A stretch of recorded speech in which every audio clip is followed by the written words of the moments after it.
Hey guys, so welcome back to our Sorting Hat Challenge. Part 3. Yes, I will link parts 1 and 2 down below, and enjoy the rest of the video.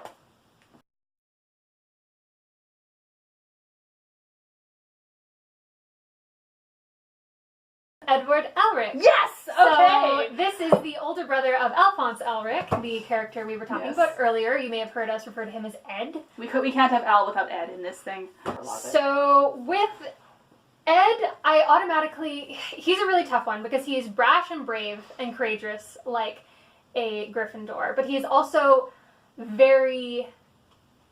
he's very good at alchemy and what he does, which requires a lot of... extremely intelligent. He is a prodigy. He passes a test at, 12? No. He was younger than 15. He's 15 when the series starts. I think he was 14. Okay, so very young.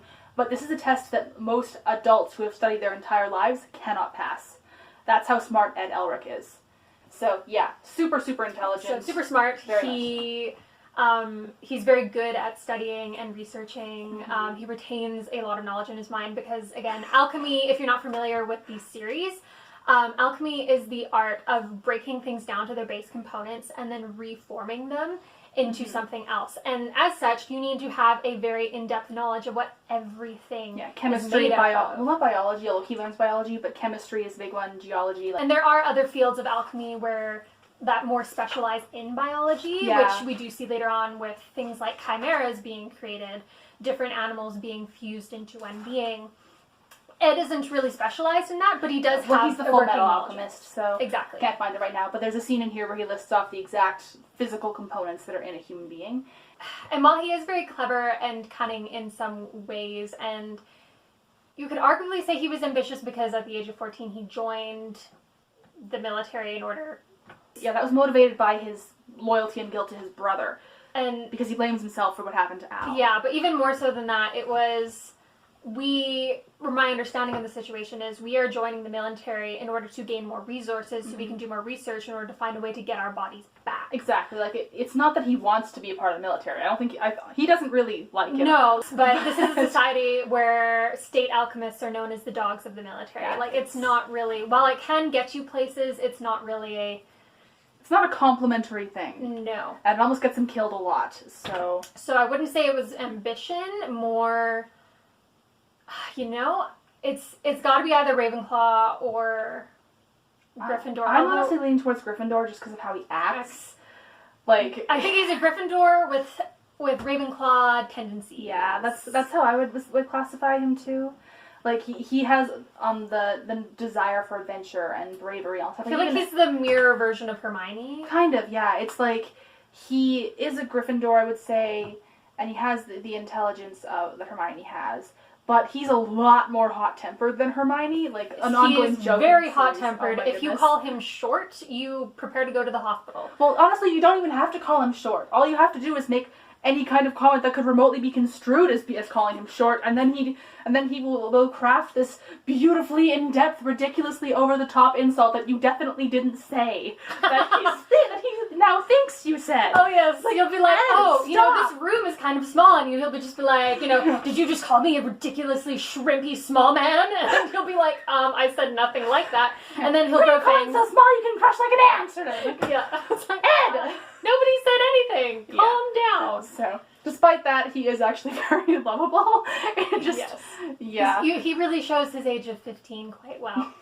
This is a case of anime where they say he's 15, but you're like, what kind of 15-year-old looks and acts like that? Well, a 15-year-old who's been training to be able to, fight for his life since he was But then again, there are many times where it's like, I can totally believe you're a 15-year-old, you little turd. So, yeah. But yeah, we love him. He's very lovable. He's a great character. Yeah. But Edward Elric, Gryffindor. Bilbo Baggins. Yes! Okay. I love Bilbo so much. That's why I have a video called Why I Love Bilbo Baggins. Yes, I have actually read The Hobbit, so I know both the book and the movie versions for this Although one. movie Bilbo is a lot closer to book Bilbo than movie Frodo is to book Frodo, I would say. For sure. Yeah, Martin Freeman was amazing as Bilbo. Not Slytherin, I would say, except that kind of in his later years he starts to be a little Slytherin-y, but not really. Yeah, it's kind of more like he can be quite cunning and clever, but his drive, I wouldn't say is very Slytherin. He's not very... I think he learned that from the ring, actually. He started to pick up on some, not that the ring taught it to him, but he kind of had to learn to cope with the ring, so he needed to learn some Slytherin tendencies to get by with that.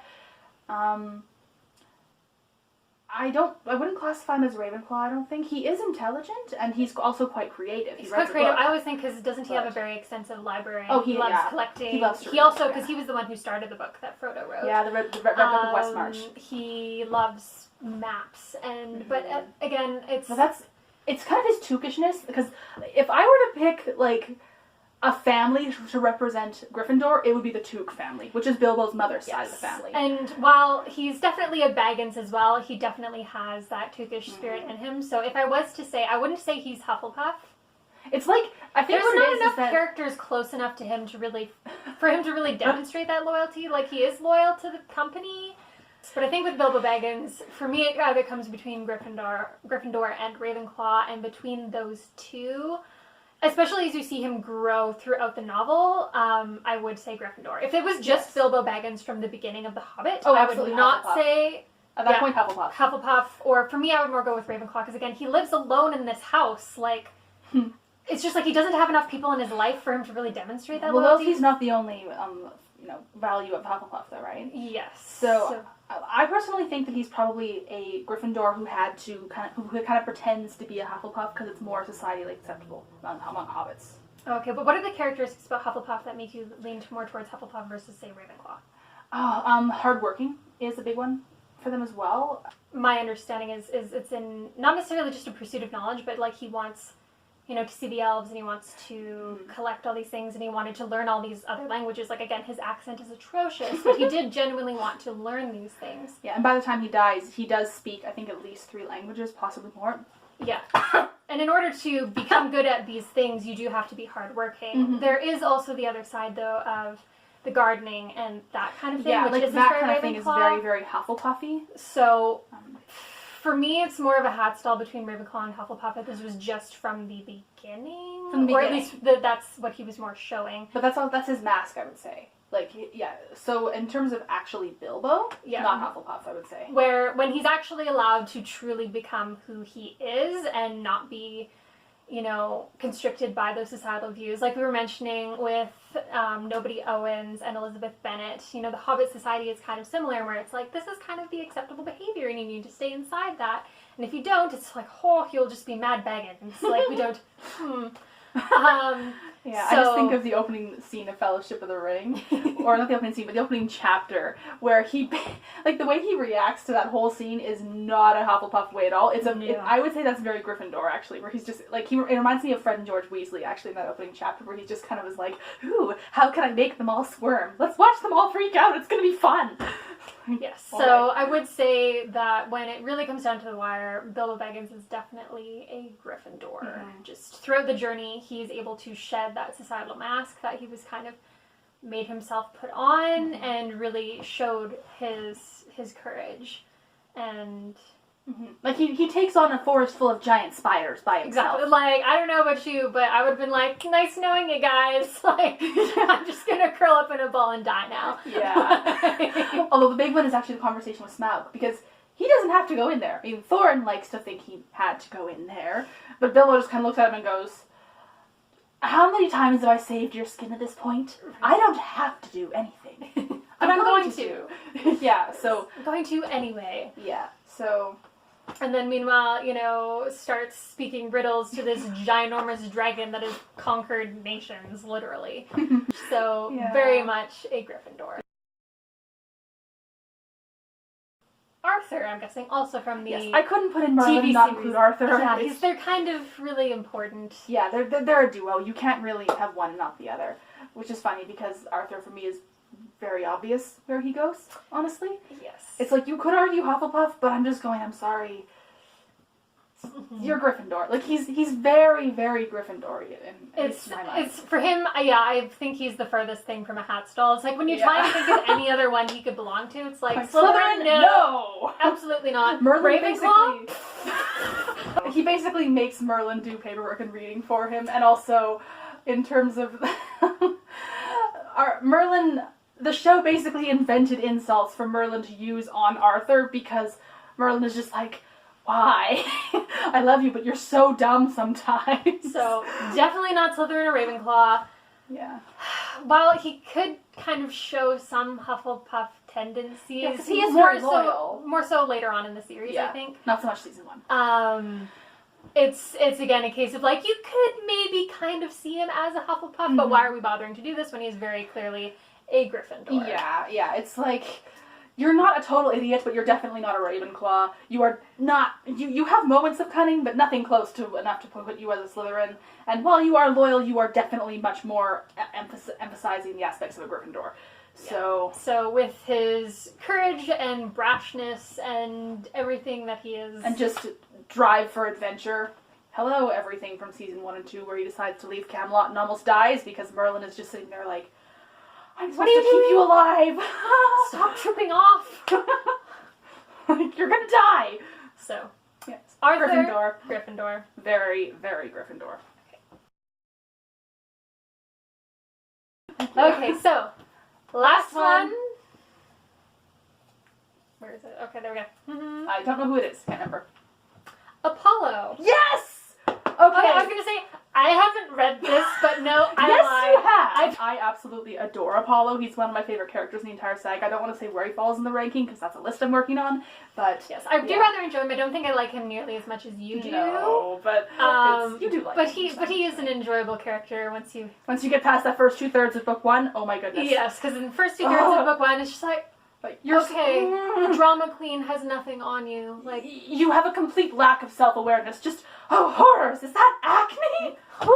He's extremely narcissistic and self-centered, just to the degree where it's like it doesn't even occur to him that other people not putting him first in the universe is a thing. Yeah. Like, yeah. So and then he starts to grow. But yeah, I guess, so if you're getting through that first third and you're finding him annoying, don't worry, he gets better. He gets better. I feel like it's kind of funny because while I don't like him as much as you do now, I don't think I hated him as much as you did. No, because I detested him. I was kind of like, okay, you're a bit of a self-entitled twerp, but whatever. I can get through this. You're good. That's fine. And then he got much more likable after that. Basically, by the end of book 1, it's like, oh my goodness, you poor boy. Someone give this guy a hug, please.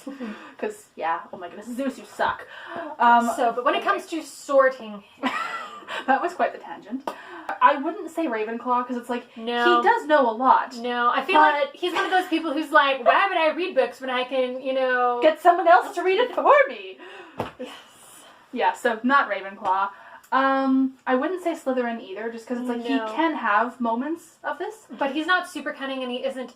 He isn't ambitious in the way that he's like, what do you mean ambitious? I'm already the most perfect being in the entire universe. People should be ambitious and try to become like me. Yeah, he's so not Slytherin.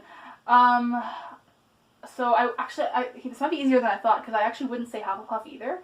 Well, actually no. As the series goes on, he's starting to become more Hufflepuff. Because again, at the series, as we said, he is a extremely, extremely self-centered and narcissistic character. Ergo, he is the antithesis of being loyal to anyone except him, himself, and he. Like what would that last one be? But again, as the series goes on, he starts developing senses of loyalty and forming relationships and with other people. His friendship with Meg in the most recent book, The Burning Maze, especially, I find really cute. There's one moment near the beginning of the book. It's just a little moment, but Meg, she is a demigod, so she can be healed through eating ambrosia. He can't, because he is human at this point. But he carries ambrosia because he knows that Meg forgets to eat her ambrosia. And so he actively does this just so he can make sure he can take care of her. So starting to exemplify some more Hufflepuff traits, but then you go to some other Hufflepuff traits and you're like, hardworking. No! Laziest main character I've ever read about. Like, ever. So it's kind of like, through process of elimination and through some things he does inherently have himself, but mostly through process of elimination, it's like, you're just left with a really sad Gryffindor right now. Yes, it's like, you're a Gryffindor, but you're like Gryffindor in the way that, like, Neville was a Gryffindor in book 1. Before he actually started showing brave traits. Yeah. Because Apollo can be brave. There's a scene, I talked about this a little bit in another video that I filmed, but I'm not sure if it's going to be posted yet. But there is a scene, especially in Burning Maze, where he shows huge courage. Like, so he does have moments where he can be extremely brave. For sure. It's just that he also can be extremely cowardly. So it's kind of like, it depends on the moment. So it's kind of like, throughout the course of this series, I'm sure he'll probably actually start showing his inner Gryffindor a lot more as the stakes get higher and things, I guess, work out to put him in a situation where he needs to show that courage and bravery, or people he care about are going to get hurt.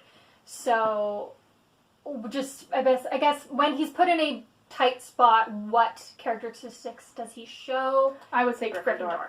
It's one of those things where I almost want to wait until the last book in this series comes out, and then we can maybe restore him.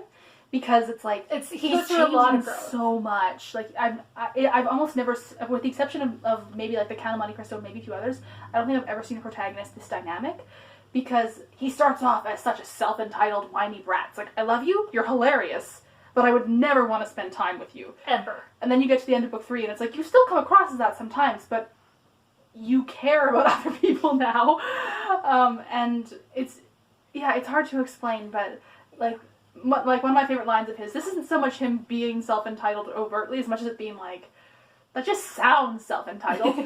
There's the Apollo cabin in Camp Half-Blood, which is where a lot of his children live. I know what it is. And he calls it the me cabin. Very dead seriously. Oh yeah, absolutely. The me cabin. Like, why would I call it the Apollo cabin? It's Apollo the is cabin. me. So. So we are agreed on Gryffindor. We are agreed on Gryffindor. Apollo from the Percy Jackson universe. Particularly in the case of the actual Apollo, what's the actual Trials series? of Apollo. Trials of Apollo. Yes, the Trials of Particularly in reference to that series, not him when he's a god, but him after he's become Lester Papadopoulos. Where he's actually, vulnerable. Yes. As of that point in the universe, Gryffindor. Yes. Thank you guys for watching. If you have any questions or comments, feel free to put them down below. Do you have any, I guess, other thoughts on this that we can discuss with you? Do you disagree with us on some of where we sorted characters? Why or why not? Please let us know below. Yes, anyway, thank you for watching, guys, and we'll see you later. Bye! Bye! In perfect unison.